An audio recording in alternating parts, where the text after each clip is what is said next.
Estás escuchando Milenio 3 por Aluka Nanica. 3 y 8 minutos, aquí seguimos con esta música que es nuestro himno, siempre para que haya un tono de positividad. Precisamente ayer estuvimos viendo a los amigos que interpretan esta canción, al Circo del Sol, y yo tengo que decir que una vez más, bueno, los he visto 2 veces, o sea, una vez más, sí, 1 y 2, me quedé absolutamente sin palabras y pensé, sinceramente, bueno amigos, esto no es publicidad porque el Circo del Sol desde luego no nos da nada, pero si alguien se encuentra en un mal momento, son fechas complicadas, o si alguien ha perdido, como tantas veces estamos a punto, ¿no?, la fe en el género humano, porque no hay más que ver las cosas o lo que luego vamos a contar, estamos a veces, ¿no?, muy próximos a tirar las armas del conocimiento o del amor por nuestra especie, porque es terrible a veces, ¿no? Ver un informativo se convierte en una especie de acto de valentía.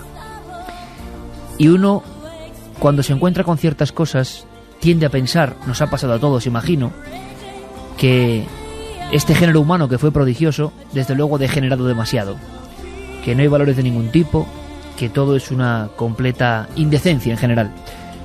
Pero yo solo os digo que cuando uno ve a esta gente que se unieron en un proyecto llamado Circo del Sol, que seguro que no fue fácil al principio, uno primero ve el mérito que tienen los auténticos artistas, y lo segundo es que ver arte en estado puro ya es muy difícil, y arte vivo más. Y de verdad me quito el sombrero para esta gente que es capaz de demostrarnos, en mi opinión, que no todo está perdido. Porque desde luego no es casual que tampoco eligiésemos nosotros esta balada, este himno, mejor dicho, alegría del Circo del Sol. Yo me quedé ayer, Carmen, absolutamente, en fin, lo que he dicho antes, sin palabras, alucinado, como cuando uno ve una gigantesca obra de arte y le supera. Bueno, es que han hecho una obra nueva que ni siquiera es ya circo, es un espectáculo de arte total, entre la música en directo, cómo toca esa orquesta. Bueno, los números, es que no hay nada que decir. ¿Quién será el coreógrafo? Pues no lo sé, pero darle la enhorabuena. Los trajes que llevan, la forma que tienen ellos de expresarse con sus miradas, con sus sonrisas, también esos payasos rehechos, ¿verdad?, que eran tan magníficos, que es muy recomendable ir al Circo del Sol, porque sales además lleno de energía y de alegría. Sí, esta canción, por eso la ponen ellos mucho, alegría. La verdad es que es algo impresionante, chicos, la sensación de estar asistiendo a algo que uno entiende, pero que va mucho más allá. En mi opinión, de verdad, una muestra de lo mejor del género humano, que existe y está también en nosotros. Santi y Juan, ¿habéis ido a ver al Circo del Sol? Pues no, pero ya estáis tardando, ¿eh? Tengo que ir a verlo. De verdad, es algo... ¿Sabes lo bueno? Que casi nunca tienen entradas. Que hay que conseguir las entradas, de verdad. Yo lo pensaba ayer, si ¿verdad? Pueden... Porque dices, imagínate que hacen todo ese esfuerzo, toda esa cosa lleno, increíble, y no va nadie. Sería muy triste ver gente jugándose la vida porque se la juegan, pero con un concepto de verdad entre lo arqueológico, histórico, antropológico, legendario. Pues yo me sentí muy identificado. Todo ese espíritu de Milenio 3, todo ese espíritu también está un poco ahí, ¿no? Y dices, qué bonito que tengan ese eco, ¿no? Internacional. Luego hay gente, le pregunté a alguno y me dijo, no, es que tiene mucho dinero, en fin, lo de siempre, ¿no? Pues sabes claro, que tiene se mucho lo dinero euro a euro, porque... Claro, seguro que al principio no era así, no era así. En fin, con esta música, repito lo que decíamos antes, que gracias a todos, ojalá nosotros, en nuestras humildes posibilidades, también por encima de los temas, sean sobrecogedores o no, de más miedo o menos, sean más históricos o no, llevemos un poquito de esa alegría, un poquito de esa noción de positividad, de sentirnos vivos, de sentirnos muy vivos, con nuestro instrumento, que no es el circo, el maravilloso circo, sino que es la radio. Así que, como os dije antes, amigos, os lo vuelvo a decir, a vosotros, el equipo, el que hace posible este programa, y a los que estáis ahí, muchísimas gracias. Porque esos 662.000 oyentes del EGM, liderazgo absoluto, y son ya 22 oleadas del EGM, de verdad que nos han dejado sobrecogidos ante este nuevo reto. Gracias por vuestro apoyo. Es que si no, no estaríamos aquí, sinceramente. Es como lo del Circo del Sol. Si no va gente a su espectáculo, no hacen el espectáculo. Podemos hacerlo interiormente porque nos gusta y seguiríamos haciendo radio nosotros, a nuestra forma, en nuestra casa. Pero si no estáis ahí, no tiene ningún sentido. Así que, como es cada 3 meses... hay que decirlo, y es vuestro tiempo. Muchísimas gracias. Ahora vamos con otra cosa que es todo lo contrario, fijaos, ¿no? El terrible sube y baja que es este programa, porque Begoña Arce desde Londres tiene una crónica muy breve, es apenas un minuto, Santi, Juanje, ya verás, y tiene que ver con la tele, quizá con la cara oculta de lo que acabamos de ver, ¿no? ¿Hasta dónde va a llegar la tele? ¿Qué está pasando y hasta dónde podríamos llegar en el morbo, en fin, en utilizar un poderosísimo medio? Yo no sé si para lo mejor. Escuchamos y ahora hablamos. Y por favor, si tenéis una opinión, 7640. El suicidio televisado de Craig Ewart en la clínica Dignitas de Suiza ha suscitado un gran debate en el Reino Unido. El académico americano de 59 años, víctima de una enfermedad degenerativa que le condenaba a morir tras una larga y dolorosa agonía, quiso que las cámaras filmaran sus momentos finales para romper, según dijo, el tabú que rodea la muerte. El show no fue una exhibición de morbo como algunos presagiaban. No fue un documental explotador ni de mal gusto, decía al día siguiente de la emisión el diario The Independent. The Times, por su parte, subrayaba que el programa resultó conmovedor sin ser sentimental y polémico sin ser sensacionalista. Más de 100 británicos han puesto fin a sus vidas en la clínica Dignitas de Zúrich. Los ciudadanos del Reino Unido ocupan el tercer lugar después de la propia Suiza y de Alemania en requerir los servicios de este establecimiento especializado en eutanasia y en suicidio asistido.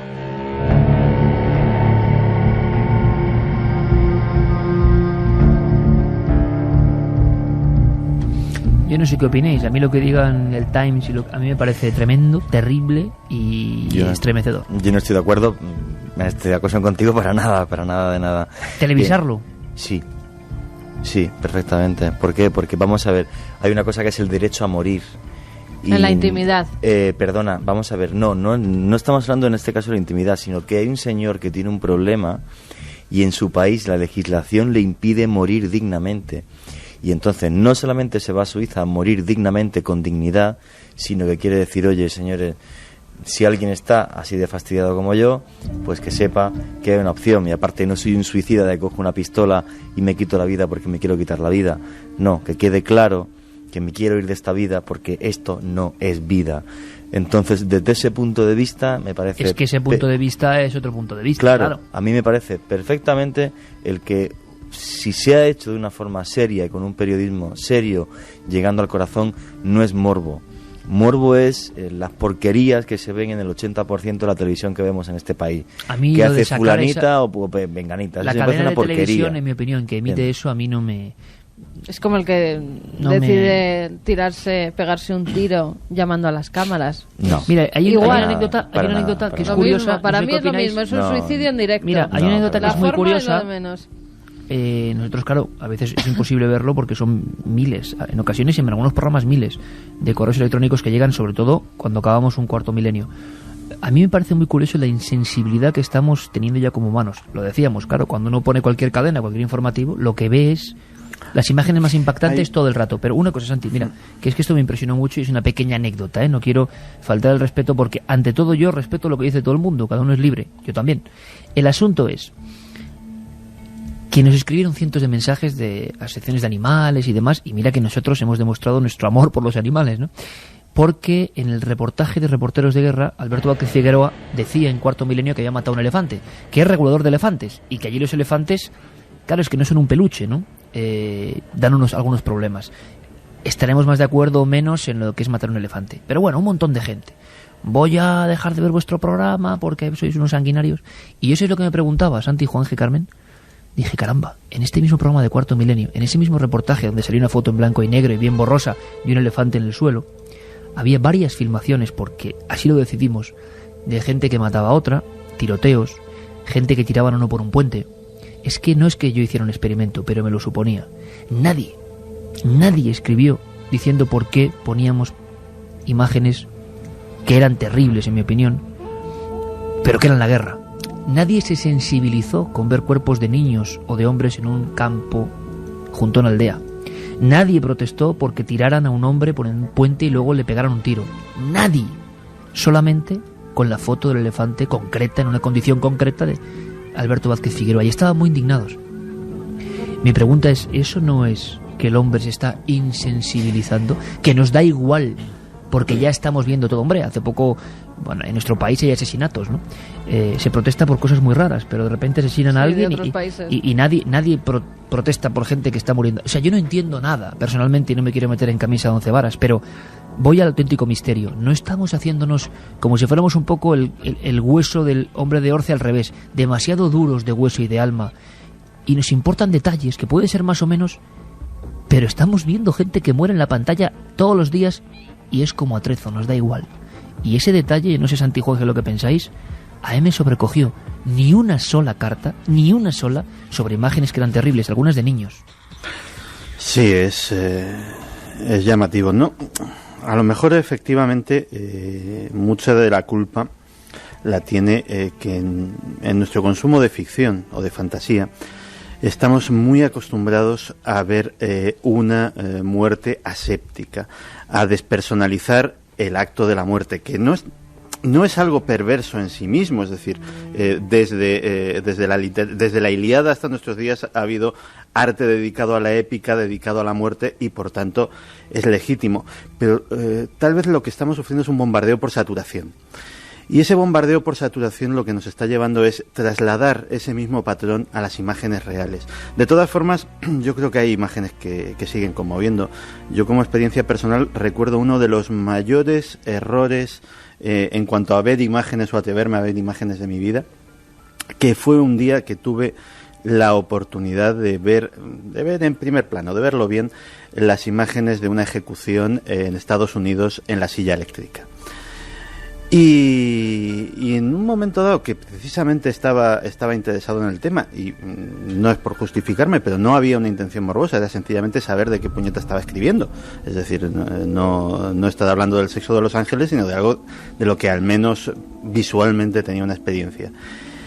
Eran unas imágenes terribles y durante meses no me pude quitar de la cabeza los ojos que tenía aquel hombre, que estaría condenado por lo que estuviese condenado, pues eso es lo de menos, pero los ojos de aquel hombre justo antes de que le pusieran el capuchón, esos ojos me estuvieron persiguiendo durante meses y dije, te has equivocado porque no tenías que haberlo visto. En cuanto a lo de el tema británico, yo creo que hay una frontera y la frontera se ha sobrepasado. Se podía hacer un documental precioso, perfecto, hasta el momento de la muerte, hasta 10 segundos antes, hasta, si me apuras, hasta el preciso instante en el que ingiere la dosis de veneno. Pero a partir de ahí, que ya está claro todo, que ya esta persona ha tenido ocasión de expresarse, hemos tenido ocasión de seguirle en ese viaje justo hasta el umbral. Caramba, el momento de traspasar el umbral me parece como poco innecesario. No estoy de acuerdo contigo, para nada tampoco, porque pienso que el documental lo que intenta es reflejar una cosa, y es que, vamos a ver, le tenemos un pánico a la muerte en Occidente terrible, a todos no nos gusta morir, pero en este caso lo que se está dando es que la muerte es una liberación. Y porque nos va a quitar el pánico, porque este señor, no, perdona, va a poner lo que, mira, este señor en el fondo ha conseguido lo que estamos haciendo ahora, y es discutir sobre la eutanasia, sobre por qué en este país es ilegal cierto tipo de eutanasia y otros son legales. Ha conseguido con su muerte no solamente morirse, sino que todas las personas que nos están oyendo hablen y recapaciten sobre esto. Sobre el tema del morbo, a mí, con haber visto 2 fotos de lo que pasó en Auschwitz, te podría decir que me sirve. Pues no, hay que poner las 1000 fotos de lo que pasó en Auschwitz, porque fue una auténtica barbaridad. Perdona, pero escuchadme un segundo. ¿Y por qué no? Si queréis morbo, hacemos un documental de cómo era la vida de ese señor día a día, sufriendo, haciendo sus necesidades encima, pero es que y siendo eso no un es enfermo morbo, terminal. Eso es historia, perdona. ¿Me entiendes? No, perdona. Lo de Auschwitz. Te estoy diciendo lo de Auschwitz. Vale. Te estoy diciendo lo que sufría ese señor. En el fondo, digamos, de una forma poética, pues por ejemplo, pues lo que pasó con la vida de Ramón San Pedro, ¿no? Ahí te iba. Es que los británicos no han inventado la pólvora tampoco. Vale. Aquí se dieron las imágenes del suicidio de Ramón San Pedro, sí, y se dieron hasta un punto. Estaba grabado todo, pero las televisiones españolas, con muy buen criterio, decidieron omitir la parte que no era porque necesaria. fue con cianuro y fue de una serie de elementos que además la muerte de Ramón Sampedro fue realmente dura, muy muy dura. No en este caso que es un suicidio asistido, Cualquier que digamos muerte que es dura, Juanje. que la muerte Sea no, como pero sea. perdona, si la muerte se induce como una somnolencia y te acabas durmiendo y el sueño es eterno, pues bueno, de todas formas yo pienso, y por desgracia además me ha tocado estar al lado de enfermos terminales. ¿Yo qué quieres que te diga? Yo sí estoy a favor de la eutanasia y demás. Me enfado, por ejemplo, muchísimo ¿Y te cuando ha hubiera habido gustado que al lado de manifestaciones. esos enfermos terminales hubiera una cámara filmando en todo momento cómo eran esos últimos instantes con su familia? Pues mira, te digo una cosa. Si para yo lo que vi... No, ¿te hubiera gustado sí o no? Es muy simple, ¿sí o no? No, déjame, que no te puedo responder a ciertas cuestiones de forma sí o no. Entonces ya hay que pensarlo. ¿Entiendes? Ahora, por ejemplo, como yo vi sufrir a mi hermano, lo puedo decir tranquilamente, los últimos días de su vida y los últimos momentos, si yo sé que el poder filmarlo iba a hacer que otras personas sufran menos, te aseguro que cojo la cámara yo. Pero es que eso tampoco lo sabes. ¿Entiendes?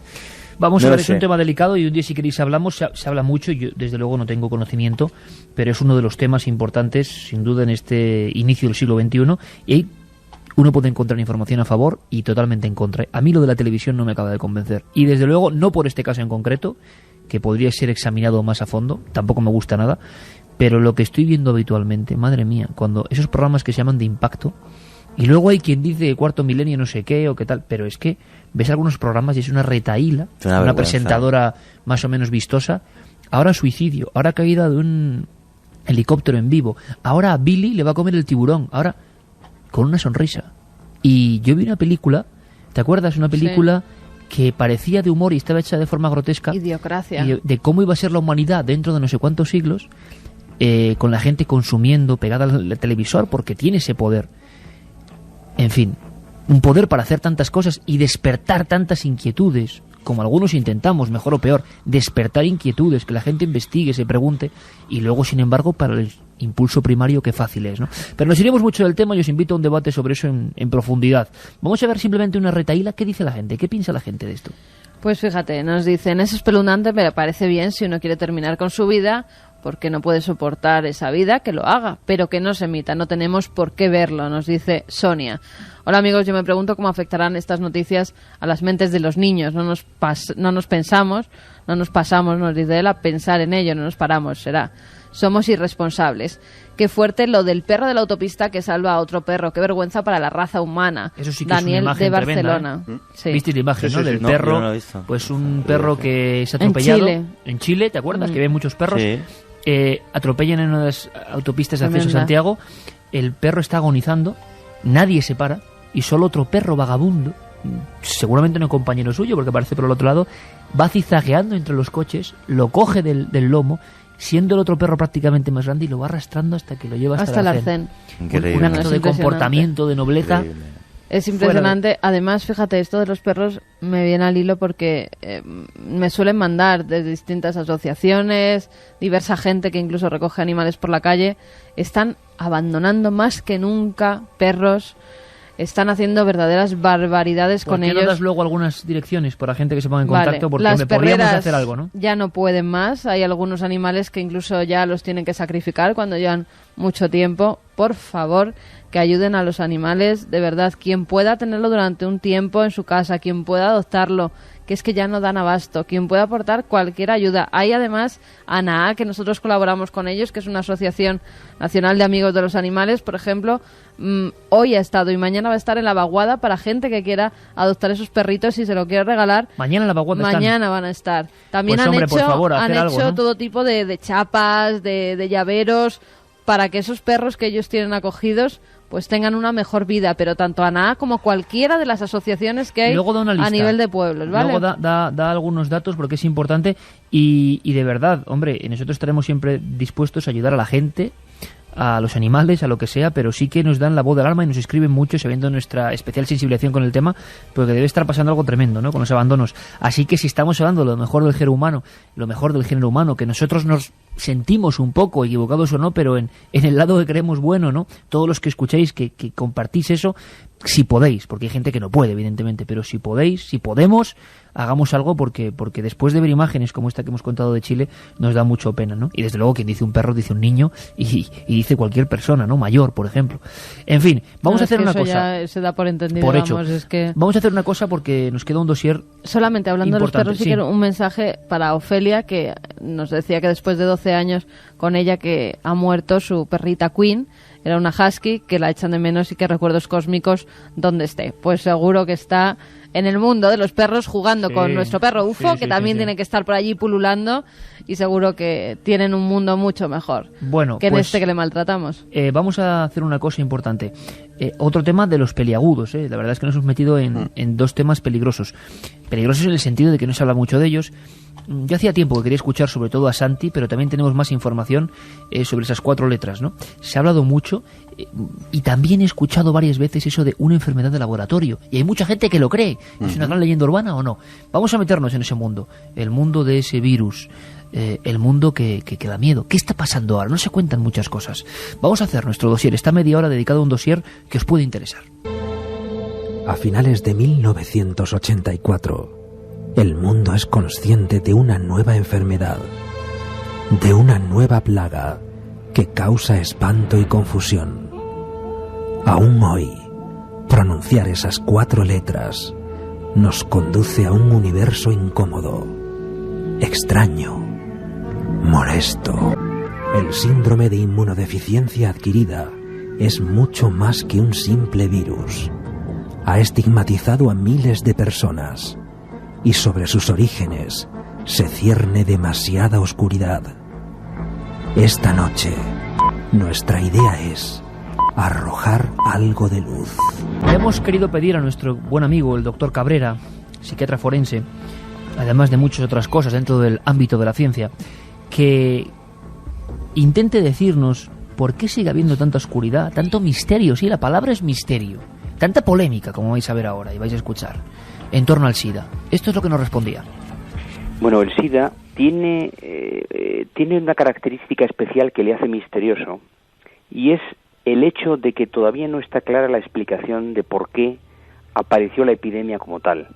Pero es que el propio virus, que ya sabemos hoy que es un virus, es en sí mismo un ente misterioso, porque es un virus que se esconde en la célula y no es capaz el ser humano, el médico, de acceder a él. Por lo tanto, en esta enfermedad todo es misterioso. El simple hecho de no saber cómo nació la enfermedad a ciencia cierta y el hecho biológico de que es un virus que se esconde y es muy difícil llegar a él. 3:31, Milenio 3, la nave del misterio. Santi, yo he escuchado, como decía antes, muchas veces la correlación enfermedad fuera de control, experimento biológico, enfermedad de laboratorio, enfermedad destinada a los grupos más débiles de la población para exterminarla. En fin, estoy hablando de leyendas, claro. ¿O no? Pues difícil dar una respuesta concluyente, porque desde el principio de la enfermedad sí que empezaron a surgir teorías de conspiración, casi todas apuntando hacia un mismo objetivo, que es que se trataría de algún tipo de producto de los laboratorios de investigación bacteriológica del ejército estadounidense, concretamente. Ahora bien, los adeptos a esta teoría se dividen en 2 bandos: los que dicen que fue un accidente, o los que creen que fue un accidente, y los que creen que fue un plan preconcebido. Y esto, que puede parecer así a bote pronto muy fuerte, por ejemplo, de que esta teoría es en algún punto cierta, se hizo una encuesta recientemente sobre la población afroamericana en Estados Unidos, sobre la población negra.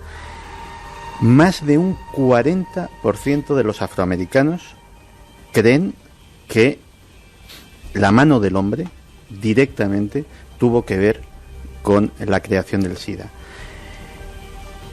Más de un 15% de los norteamericanos creen que el SIDA fue concebido como una especie de arma genocida contra ellos, lo cual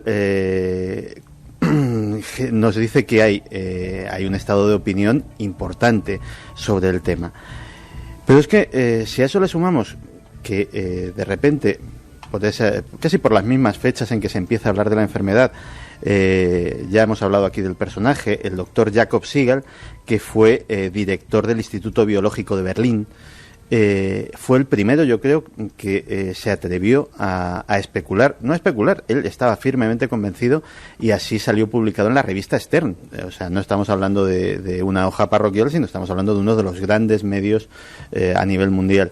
Pues el profesor Jacob Siegel estaba convencido de que aquello era un producto de ingeniería genética y además daba hasta la combinación de qué dos cosas podían haberse combinado. Concretamente, una forma vírica de leucemia, que hay una leucemia vírica, y una enfermedad de las ovejas, que se llama el Visna, en los cuales, y él veía perfectamente cómo se hizo aquello. Curiosamente, Siegel nunca consiguió, jamás, que sus trabajos fueran publicados en ninguna revista científica, a pesar de que él tenía un prestigio académico importante y de que, bueno, solamente en Alemania y curiosamente en la India sus trabajos tuvieron una cierta repercusión. En el resto de los países fueron absolutamente ignorados. Entre los que creen, Siegel tenía la teoría, y luego nos podemos extender en eso, de que aquello había sido un fallo, un error de laboratorio. Entre los que creen que no, que había sido algo premeditado, hay otra celebridad dentro del mundo científico que se llama Don Scott, que es director de la Common Cause Medical Research Foundation, que dice y afirma constantemente que eso es una operación de bioguerra del gobierno, y bueno, se busca Don Scott en internet y sobre sus teorías podrían extenderse perfectamente nuestros amigos. De todo lo que he estudiado yo sobre el tema, lo que más me ha llamado la atención de siempre fue un documento oficial fechado el 9 de junio de 1969 que te ascribe la comparecencia del doctor Donald MacArthur, que era director adjunto de Investigación y Tecnología del Departamento de Defensa, ante el Subcomité de Dotaciones del Congreso de los Estados Unidos. El Subcomité de Dotaciones es el que se encarga de dar dinero a los diferentes proyectos de defensa, de investigación y desarrollo de los diferentes departamentos gubernamentales. Son los que distribuyen de alguna manera partidas que no están reflejadas en los presupuestos nacionales, etcétera, etcétera. Durante su intervención, MacArthur solicitaba a la Cámara una partida presupuestaria de $10 millones para sufragar el desarrollo en 10 años de un arma biológica consistente. Y aquí viene lo que me llamó curiosamente la atención, porque 10 años después, o más o menos 10 años después, surge el SIDA, consistente en un microorganismo contagioso, y leo textualmente, capaz de destruir el régimen inmunológico humano. La justificación que daba era que tenían, si no constancia, por lo menos sospecha de que los soviéticos podían estar preparando algo semejante, y que no se quedasen atrás en esa macabra carrera armamentística. Los $10 millones le fueron concedidos para esto al doctor MacArthur. Nunca supimos qué sucedió. Sí supimos que en Fort Detrick, Maryland, el centro de investigación del ejército estadounidense, el centro médico de investigación, que es un eufemismo para el centro de desarrollo de armamento biológico, se crea un laboratorio, el P4, donde se empieza a trabajar en un proyecto secreto más o menos por las mismas fechas. Una de las teorías más extendidas es que es práctica relativamente común que en Estados Unidos para este tipo de cosas se utilice a reclusos voluntarios, a que se prestan voluntarios a la experimentación humana con ellos a cambio de reducciones de condena. Lo que decía Jacob Siegel en este caso era que el experimento fue un éxito, pero con lo que no contaban los investigadores era con el altísimo tiempo de latencia del virus, a veces superior a los 10 años. Entonces, cuando vieron que sus, entre comillas, conejillos de Indias no desarrollaban síntomas, pues les tuvieron que dar la libertad prometida. Si vemos que y el primer colectivo en el que aparece, precisamente los primeros colectivos en los que aparece son los homosexuales y los toxicómanos, y una cosa que suele ser muy común entre la población reclusa, no solo estadounidense, sino prácticamente de todo el planeta, son las prácticas homosexuales y la toxicomanía, pues la teoría del doctor Siegel era que directamente estos conejillos de Indias indultados se convirtieron en los primeros propagadores de la enfermedad. Y así ha ido corriendo la teoría de conspiración hasta ahora, y la verdad es que a día de hoy no existen prácticamente elementos para decantarse a que sea cierta o no, porque las pruebas documentales, las escasas que hay, las hemos aportado, que es esa intervención del tal MacArthur ante el Congreso estadounidense y esa dotación presupuestaria, pero realmente no, a ciencia cierta y documentalmente no sabemos qué hizo con ella. Vamos a saber más datos porque Juanje tiene alguna documentación ahí encima de la mesa que además llamó mucho la atención, porque se empezó a hablar hace no muchos meses de que de pronto, y esto era alucinante, el SIDA era muy anterior a todo lo conocido. Pero me lo vas a contar luego, Juanje, después de este reportaje breve de Carlos Largo, donde se nos cuenta cómo está la situación ahora, porque hace mucho que no se habla. Da la sensación de que hubo una gran pandemia y que ahora los países occidentales o con más medios se han librado de ella. Pero ¿qué está pasando exactamente con el SIDA a día de hoy, a esta misma hora? Nos lo cuenta Carlos Largo. La verdad es que hoy, en el 2008, la epidemia del SIDA es una pandemia, es decir, es una epidemia mundial. Y es mundial porque en todos los continentes hay SIDA. Desgraciadamente, donde hay más es en los lugares más pobres, sobre todo en África, en Asia, en la zona de la India, en África del Sur, sobre todo. Y esto es así porque la pobreza genera desinformación e incultura, ausencia de utilizar medios para evitar en la relación sexual pues esta contaminación, y esto hace que el SIDA hoy sea la enfermedad de finales del XX y del siglo XXI. Pero hay que tener en cuenta una cosa importante: el SIDA ya existió hace tiempo, y cuando se ha descubierto en forma epidémica ha sido en los últimos años, pero ya se tiene el conocimiento cierto de que hubo gente que murió por SIDA a principios del siglo XX, allá por los años 30, hubo gente que ya sabemos hoy a ciencia cierta que murió por esta enfermedad. En definitiva, hoy el SIDA es una enfermedad que está ahí, en los países más avanzados se ha parado, sobre todo por la cultura, por los nuevos medicamentos y las nuevas, prevenciones de tipo sexual, pero es una enfermedad con la que vamos a tener que convivir, desgraciadamente, en lo que queda del siglo XXI, que aún es mucho. Gladys, no lo soporto. ¿El qué? Parecer orgulloso y valiente delante de los demás. Oh, eso... El cielo no será un numerito. Claro que sí. Me han dado el premio por mi actuación. Eso es una tontería. Me lo han dado por tener SIDA, por mi locura y por llevarlo con valentía. En realidad me lo han dado por haber cumplido. No es verdad. Por haber sobrevivido. No por es eso verdad. me han dado el premio. ¿Crees que me lo habrían concedido si estuviera sano? Sí, estoy convencida, lo creo. Hace tan solo 2 semanas se celebraba en todo el mundo el Día Internacional de la Lucha contra el SIDA, una enfermedad global que más de 20 años después de su descubrimiento se ha cobrado la vida de más de 25 millones de personas. Desde entonces, los esfuerzos de los organismos nacionales e internacionales por combatir sus trágicos efectos no han hecho más que multiplicarse. Sin embargo, a día de hoy, el virus VIH sigue causando estragos en numerosas poblaciones de la Tierra. No. ¿Ah, sí? Sí. SIDA. SIDA.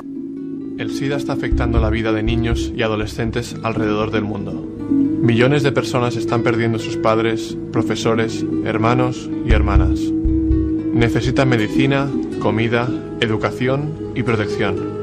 UNICEF trabaja en más de 150 países para parar la devastación del SIDA.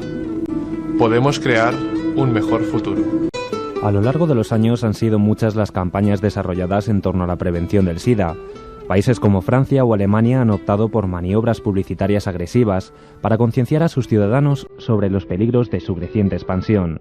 Pero por otro lado, otras naciones como China están consiguiendo dar grandes pasos contra esta epidemia universal. Allí el uso de testimonios y experiencias locales contadas por los más ancianos de la población está facilitando el control y la prevención no solo de problemas como el SIDA, sino también de otros asuntos sociales como el consumo de estupefacientes. El virus HIV solo se transmite a través del intercambio de fluidos corporales, semen, sangre y secreciones vaginales. Bueno, sí, pero ¿no es cierto que cada día están descubriendo cosas nuevas sobre esa enfermedad? De acuerdo, ahora me dice que no hay peligro, que me vaya a casa. Yo me voy a casa, cojo en brazos a mi hija y dentro de 6 meses en un noticiario o algo así, vaya. Ah, me he equivocado. Sí, puede estar en la ropa o en una camisa o... A pesar de que el desconocimiento de esta grave enfermedad ha ido desapareciendo con el paso de los años, el miedo y la discriminación siguen estando presentes en la mayor parte de las sociedades. 7.500 personas contraen diariamente la enfermedad y el SIDA continúa siendo una de las 10 primeras causas de muerte en todo el mundo, especialmente en el continente africano. Así lo confirman los datos ofrecidos por Peter Piot, exdirector ejecutivo de ONU-SIDA, el programa conjunto de las Naciones Unidas sobre el VIH y el SIDA. 20 años atrás había alrededor de 10 millones de personas que vivían con el virus. Desde entonces, el tamaño de la epidemia se ha más que triplicado y continúa creciendo. En el día de hoy, por cada 2 personas que empiezan a seguir el tratamiento, se infectan otros 5. La Organización Mundial de la Salud estima que en 10 años los casos de SIDA podrían disminuir un 95% si se consiguiera desarrollar una mayor conciencia global de prevención y de detección del virus VIH. Hasta entonces, los especialistas aún harán esfuerzos una vez más para combatir contra este problema de nuestra realidad. La epidemia está lejos de su fin, pero juntos podemos marcar una diferencia real. Recién hemos empezado a salvar vidas, pero necesitamos salvar muchas más.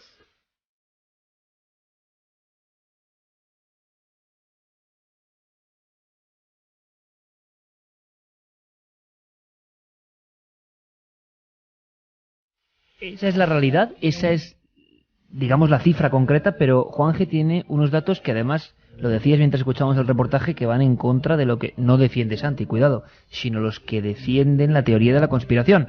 Que son muchos, es que hay una cosa, que tampoco estamos hablando en este caso de teóricos de la conspiración al uso de... Aislados. Estamos hablando de que estas mismas teorías que he reflejado yo aquí, por ejemplo, las ha llegado a defender en su momento la ministra de Salud de Sudáfrica. Santi, pero los datos nuevos científicos es que lo trituran. ¿Cuáles son los datos nuevos científicos? O sea, claro, o sea, vamos a ver, o sea, primero tengo que decir primero que el SIDA es algo terrible y que la gente, por favor, todo el que nos escuche, tome los medios para no contagiarse de esta enfermedad que está triturando, por desgracia, a medio mundo. Bien, ¿os acordáis de aquella famosa leyenda urbana? Pero claro, leyenda urbana, en fin, cuando dijeron que, por ejemplo, la gente dijo, ¿y por qué un mosquito no puede...? Y hubo un pánico tremendo. Sí. Claro. Te voy a contar una cosa, ¿sabes cuándo se registra? Pica a alguien y luego te pica a ti. El primer caso de SIDA es en 1980, en 1981 ya hay varios casos que se han corroborado, pero no se aisló todavía el virus. ¿Sabes cómo se le llama la enfermedad al principio? En Norteamérica, GRIE, GRIT. Y te lo traduzco a castellano, que sería inmunodeficiencias asociadas a los gays. Porque en esos 2 primeros años, efectivamente, como el 90% de la gente que fallece son homosexuales. Entonces piensan que es una enfermedad solo de homosexuales.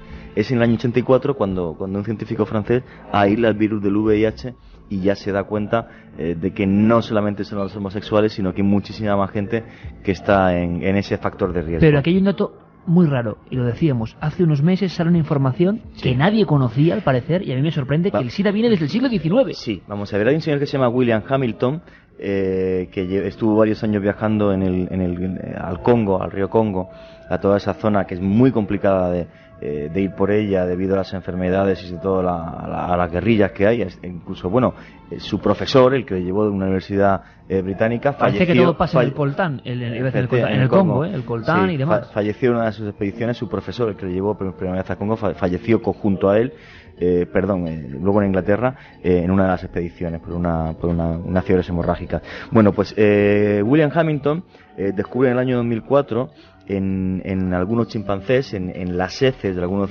chimpancés, un virus que es el SIV, que es muy similar al virus del SIDA, pero en los simios. ¿Qué es lo que provoca el descubrimiento en el 2004 de William Hamilton? Que toda una gran cantidad de científicos en el mundo empiezan a indagar sobre la realidad del origen del SIDA. Bien, entonces... Pero eso en el 2004, o sea, hasta antes nada. Antes nada. ¿Qué es lo curioso? Que no había una manera de investigar realmente porque él lo cogió en heces de chimpancés, pero no consiguió capturar ningún chimpancé con el SIV para poder hacer toda una serie de experimentos. De forma increíble, unos científicos norteamericanos recuperan algunas vísceras de una chimpancé que está en Nuevo México desde el año 1963 y que falleció haciendo experimentos para el proyecto Apolo. Fíjate qué cosa más curiosa. Y tenían congelados algunos de sus órganos y aparece el SIV, aparece en los órganos de esta chimpancé que, como te digo, fallece en 1963. A partir de ahí es cuando se empieza a ver que realmente pues el virus podía haber pasado desde el chimpancé al hombre. En concreto se hizo una conferencia en el año 1999, es la primera vez que se apuntó esto, por eso William Hamilton pues va hasta el Congo. Bien, entonces toda una gran cantidad de científicos norteamericanos empiezan a hacer análisis de sangre de los años 50 en todas las riberas del río Congo. Intentan coger sangre antigua, efectivamente, y en la ciudad de Kinshasa, en el Congo, consiguen 2 casos, uno de un hombre en el año 59 y otro en 1960, que con SIDA, efectivamente. En el 59, 30 años antes prácticamente del famoso caso Rock Hudson y demás. Sí, del año 80, que es la primera vez que aparece. Bueno, y eso es porque, por desgracia, no han podido conseguir sangre anterior. ¿Vale? ¿Qué es lo que pasa en estos 2 casos, el del 59 y el del 60? Son 2 personas en cuyo fallecimiento lo que pone es tuberculosis. Porque el síndrome de inmunodeficiencia adquirida lo que hace es destrozar las defensas del cuerpo, y una de las enfermedades que más les afecta, con más facilidad les mata a las personas que tienen el VIH, es la tuberculosis. Y esto nos remontaría en definitiva, Juanje, toda esta investigación a que los primeros brotes de auténtico SIDA llegan al siglo XIX. No, vamos a ver. Esto llega a manos de un señor, de un científico que es Woroway, un científico norteamericano. Él repasa en los casos del 59 y del 60, y el virus del VIH en los 2 casos es radicalmente distinto. Cuando hablamos del VIH no es un solo tipo de virus, son una gran cantidad de árboles genealógicos de virus y de diferentes, y que atacan de forma diferente al hombre. No es solamente un virus. Entonces, el del 59 y el del 60 son radicalmente distintos, con lo cual tienen un árbol genealógico completamente diferente. Bueno, pues aplicando simplemente unas pruebas de genética muy sencillas de hacer, él le hace el reloj biológico a estos 2 análisis de sangre y dice que el virus, por lo menos el que tienen estos 2, este hombre y esta mujer, tuvieron que nacer y estar ya en humanos entre los años 1884 y 1908. A nivel científico, a la fuerza. Entonces, él, todas las investigaciones que desarrolla es en ver cómo los cazadores de chimpancés que había cerca del río Congo vendían luego la carne en los mercados para comer, efectivamente. Y entonces, claro, efectivamente. Entonces, en el 2004, gracias a William Hamilton, que consigue en heces de chimpancé ese mismo virus, que simplemente es una pequeña mutación para convertirse en el VIH, ha desencadenado en estos últimos 4 años todas las investigaciones que os acabo de comentar, haciendo que el VIH a la fuerza, por genética y por ciencia, que no falla absolutamente nada en este caso, nazca a la fuerza, repito, en las riberas del río Congo entre 1884 y 1908. Ahí está el dato. Permitidme una cosa, hablando de datos y de historia, es sorprendente. Hablaba antes que el Papa Mago, decía Montañez, el autor de ese libro que sorteamos, que estuvo en Gerona, en algunos lugares concretos del románico. Bueno, todavía no estaban construidos algunos de los que vamos a hablar, pero ha habido novedades. Por ejemplo, en Taúl ha habido novedades interesantes, nuevos frescos románicos que se han descubierto. Parece mentira, lugares bien conocidos y que siguen teniendo sorpresas. Informe rápido, boletín de la historia, y ahora comentamos algo antes, si quieres, en los últimos minutos. Nacho Ares. Un comunicado del Instituto Nacional de Antropología e Historia de México ha hecho pública la traducción de la inscripción maya más extensa del Yucatán. Los más de 130 símbolos de la escalinata del edificio Glifos, en Sabana Piletas, abren nuevas vías de investigación al misterio de la escritura maya. Nos habla de ello el doctor Miguel Rivera Dorado, profesor de Cultura Maya en la Universidad Complutense de Madrid. Bueno, en los últimos años se ha avanzado muchísimo. Es una escritura que ha tardado largo tiempo en ser descifrada, pero de los años 50 para acá, del pasado siglo, y sobre todo en los últimos 10 años o así, se ha avanzado muchísimo. Ahora ya se puede decir que realmente un 75, incluso hasta un 80% de la escritura maya ya se puede leer, se puede traducir, se puede leer con bastante facilidad. La escalinata del texto de Campeche habla de la realización de rituales de sacrificio por parte de los gobernadores locales en el año 858 de nuestra era. A pesar de los pasos de gigante que paulatinamente se dan en el desciframiento del maya, todavía queda un trecho para poder confirmar los resultados. Algo así como una piedra de Rosetta con la escritura maya, con la escritura en caracteres latinos, etcétera, pues hubiera sido muy bueno. Pero tal y como está el momento actual del desciframiento, yo creo que ahora ya no hace falta. De todas maneras, tuvimos una especie de piedra de Rosetta en el documento que Diego de Landa, en su relación de las cosas de Yucatán de finales del siglo XVI, pues aportó, dándonos pues unos cuantos jeroglíficos mayas y su lectura, que él entendía debía de ser una lectura alfabética, y con eso pues inspiró a los que luego han hecho el desciframiento. Durante unos trabajos de mejora de la iluminación en la iglesia leridana de San Clemente de Taúl, templo del que procede el famoso Pantocrátor, joya del románico catalán, se han encontrado nuevas pinturas. Nos habla de ello Ana Monsoporté, técnica del Centro del Románico del Valle del Boí. Es un hallazgo bastante interesante, aunque no es un fragmento muy grande. Lo que ocurre es que está situada, todas estas pinturas se descubrieron en la parte baja del ábside, es decir, cuando se acaba el muro y enlaza con el suelo. Y lo que no es frecuente es que se conserven estas zonas, porque hay normalmente humedades en la mayoría de estos edificios y no suelen llegar a nuestros días.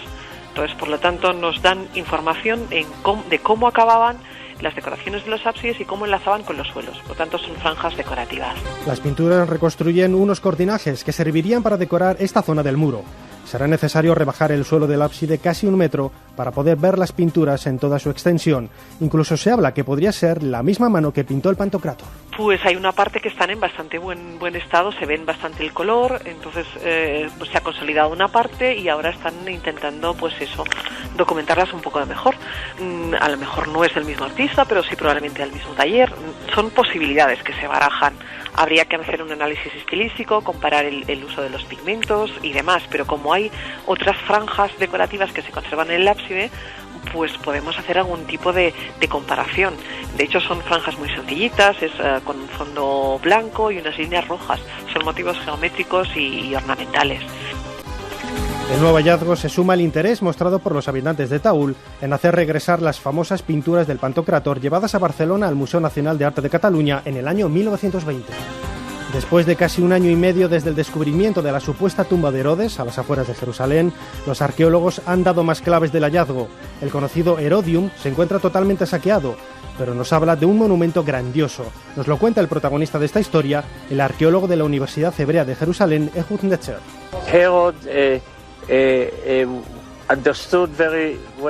Herodes entendió muy bien la arquitectura. Estuvo muy interesado en ella no solamente por la construcción de edificios. Sabía perfectamente lo que hacía. Se trata de otra faceta del líder.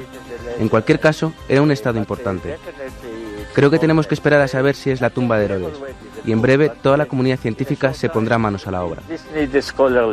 El hallazgo más importante descubierto en 2007 eran los 3 sarcófagos, uno de los cuales fue vinculado con el propio Herodes, monarca judío puesto por los romanos en el siglo I a.C. Encontramos en primer lugar un teatro que nunca pensamos que podría aparecer aquí, ya que los teatros están vinculados a las grandes ciudades. La parte más importante del teatro es una logia con un palco desde el cual Herodes y sus amigos podrían haber disfrutado de los espectáculos. Ahora contamos con 3 sarcófagos, que si realmente pertenecieron o no a Herodes, eso es algo que quedará para la eternidad. El complejo del Herodium fue destruido por los romanos en el año 71 de nuestra era por ser el baluarte de los judíos rebeldes. Rápidamente, que tenemos que ir con los ganadores antes de irnos del libro El Papa Mago, editado por Martínez Roca y escrito por Miguel Ruiz Montañez. Mi libro preferido, La Divina Comedia. Me gustaría que dedicarais un programa para saber cuánto hay de verdad y cuánto de mito en los libros. Lo apuntamos. Ismael Pato, pues para él va 1. Manuel de Málaga, me encantaría tener mi máquina del tiempo y viajar a ciertas épocas y ver lo que pasó en la realidad. Pedazo de programa. Pues va a verlo a través de esta máquina del tiempo que es el libro. Y un vigilante de León que también nos escribía, nos decía que nos escucha desde hace años, que vive en Astorga, ciudad cercana a León, y que no sabe si es cierto o no, pero siempre dijo que desde el seminario hasta un convento se encontró un pasadizo con varias salas pequeñas donde aparecieron también esos restos de huesos de niños. En Astorga, otro libro para él. Pues otro de los libros para él, para que esas noches se le hagan más cortitas. No sé si los pasadizos serán verdad o no, pero en Astorga hay una de las vírgenes románicas más impresionantes de la cristiandad y merece la pena verla porque son de esas imágenes ante las que uno se sobrecoge y conecta con algo, con ese arte misterioso y antiguo. Tantas muestras tenemos en nuestro país, afortunadamente, que nos habla, no tengáis la menor duda. Carlos, Geray, Juanje, Santi, Carmen. Que mañana conecte con nosotros en Cuarto Milenio. Mañana hay muchas cosas en Cuarto Milenio, ¿eh? Felicidades, gracias por esa muestra de cariño. Una vez más, un año más, una temporada más. Gracias, amigos.